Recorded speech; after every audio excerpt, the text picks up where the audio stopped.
Welcome to the latest episode of A Quest for Twice. This is also the first episode that I'm making public. So why do I make these videos? It's to document my investment decisions and hold myself accountable for those decisions. Another reason is to communicate with my friends and loved ones about my investment journey and keep them informed and entertained. My investment goals are the following. The first one is capital efficiency. I would like to beat S&P 500 total return. The second one is risk management. I want to achieve the capital efficiency without taking excessive risks. Third one is materiality. That is, my goal is for my investment income to exceed my former wage income. The name Quest for Twice is that I'm giving myself 2 years to earn twice amount of my former wage income.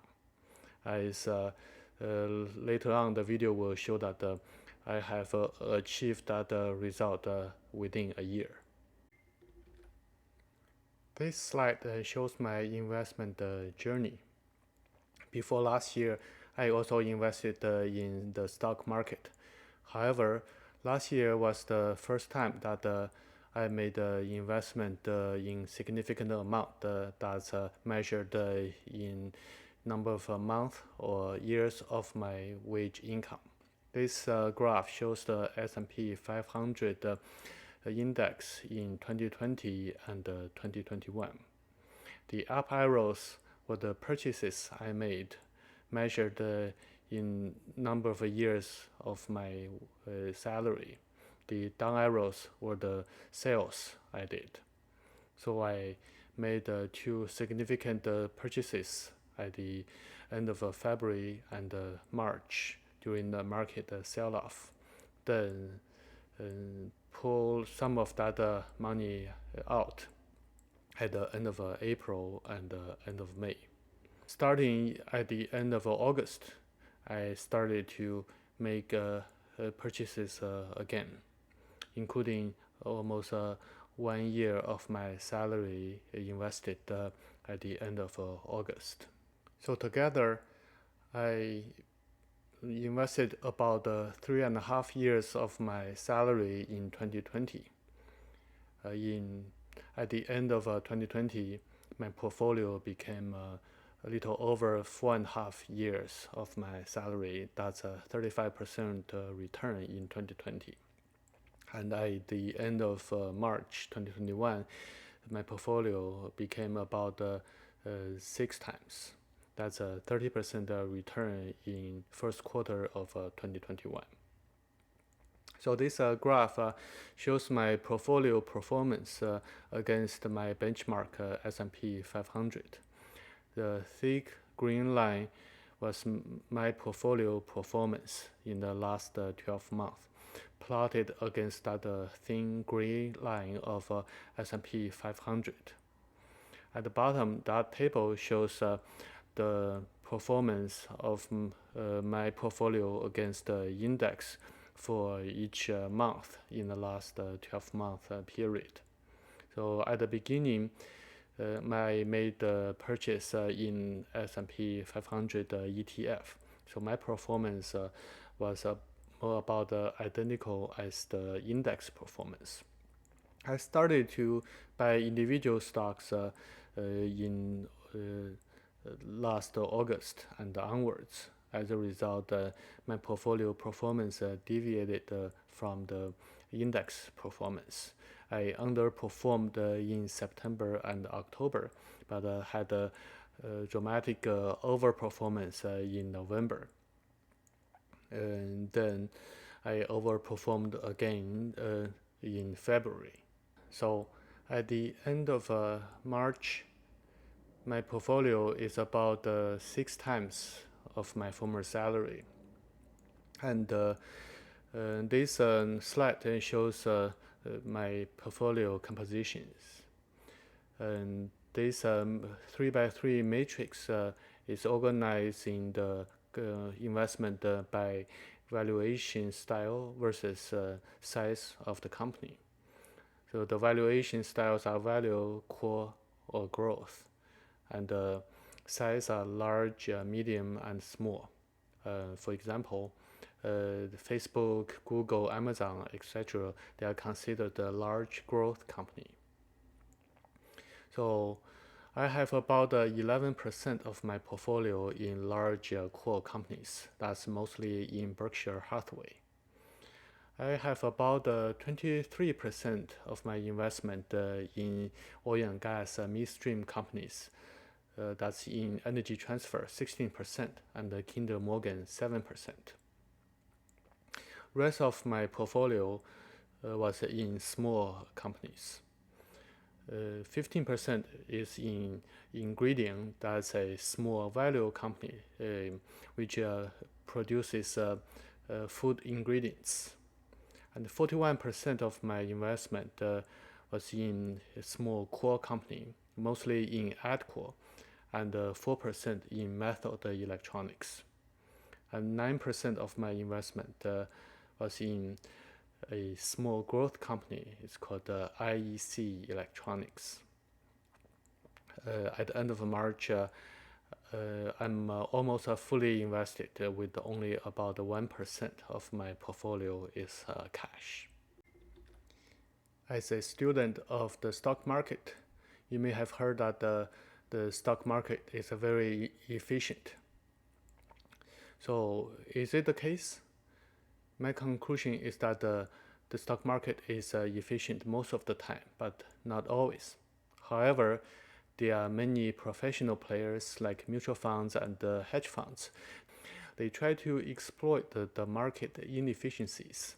So why do I stand a chance against the professional players? And why do I set a goal to beat the market? I believe I have 3 strengths that set me up well to succeed. The first one is ownership mentality. So I look at the stock purchase as buying fractional ownership of a good business. I focus on cash flow and return on invested capital, i.e. the underlying business performance. The stock price is really a valuation of the underlying business. If I see the stock price is low, then I will be happy to buy a good business on the cheap. The second strength I have is patience.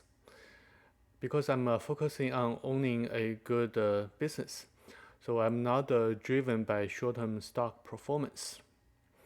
Comparing that with the professional players, most professionals, for example, mutual funds, report their fund performance on quarterly basis.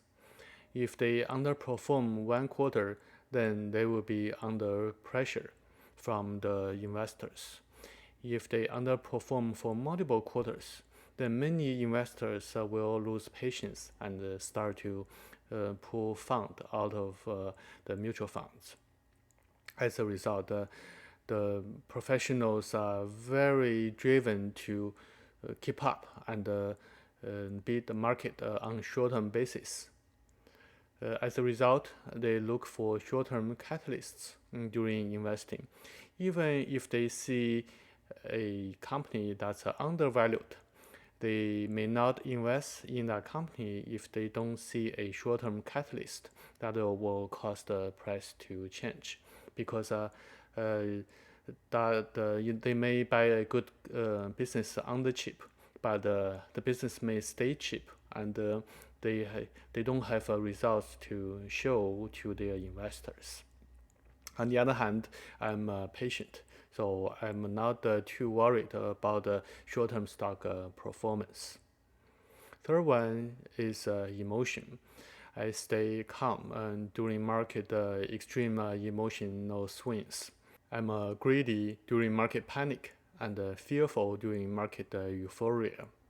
And that improves my chance to buy good business for a good price. For example, when the market had a major sell-off in last February and March, I was happy to purchase stocks because I knew that the market was in a panic mode. Let me use an example to illustrate my point. This graph shows the Atkore stock performance in last August, September, October, and November. I made the initial purchase of Atkore stock at the end of August. Afterwards, the stock price started to decline.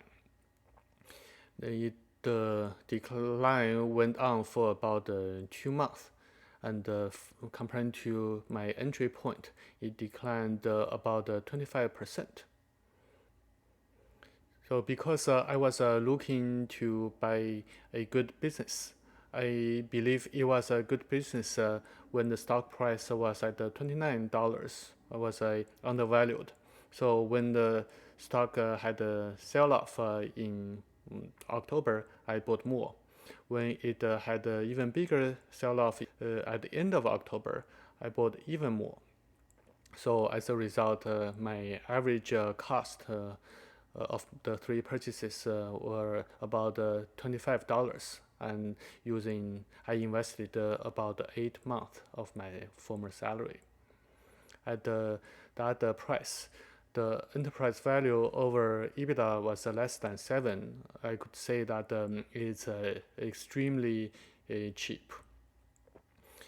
Then in November, the stock price jumped up by about 60% in November.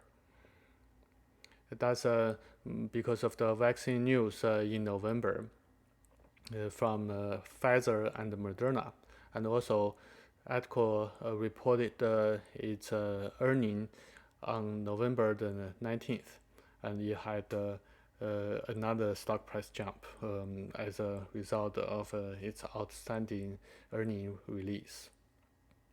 So now the price stands up above $70.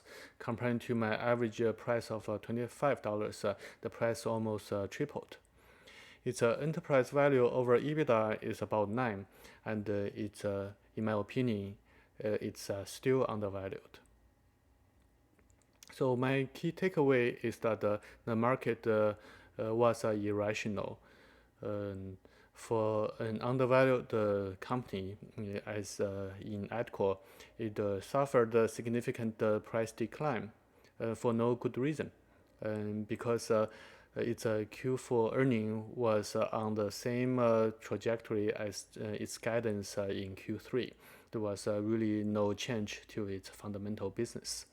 And the vaccine news really had no real impact on its business performance. What it did was to cause a massive rotation into small cap stocks and value stocks. As a result, Atkore benefited tremendously, obviously, from that rotation.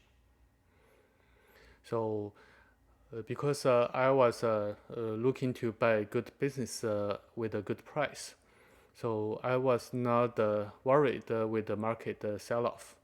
As a matter of fact, the market panic caused me to feel greedy to buy a really fantastic company with a fantastic price. So I bought even more. And I was patient. I did not really count on the stock price to take off in November and in 2021. It was just fortunate the stock price did. However, I have faith that if I focus on investing in good business with attractive valuation point, then my long-term investment performance will be able to beat the S&P 500. In the next episode, I will review the stocks in my portfolio one by one about the business valuation and long-term outlook. Until next time, happy investing.